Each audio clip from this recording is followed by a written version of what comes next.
We're here in Singapore on Money 2020 with Tony Fernandes, the Group CEO of AirAsia, as well as Chairman of BigPay. Tony, great to have you with us today. Good to be here. Can you tell us, why you had so many industries you could get in after the airline industry, and why now the banking industry with this new digital alternative to everyday banking? Yeah, the similarities between airlines and banks are uncanny. Only one thing better: there's less politics in banks, strangely. There's so much politics in the airline business. Yeah. But when I went to the airline business, it was old, it was stodgy, it had legacy systems, it didn't want to change. Yeah. And I see the same thing in banking. And AirAsia was all about including people to fly. Now everyone can fly. Only 6% of people fly. Yep. If you look at Southeast Asia and ASEAN, there are so many people who are unbanked. There's so many people who lack knowledge on financial services, including insurance, including life insurance, money supermarkets, etc. So we're about democratizing the world, which we did through flying.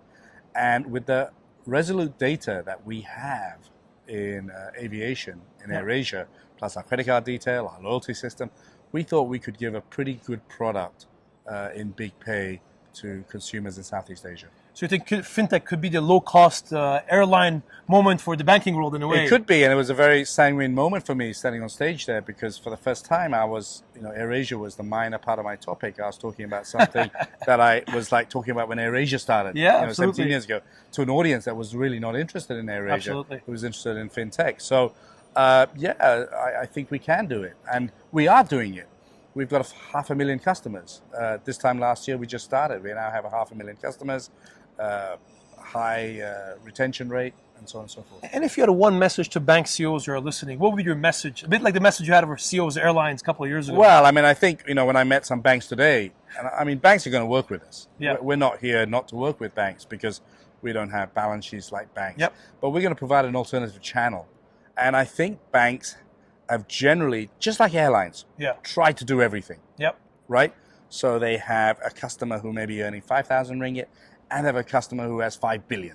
Yeah, right? Absolutely. And it's the same in aircraft, that you had aircraft with a first class, a bed, and you have guys, with very little space in economy.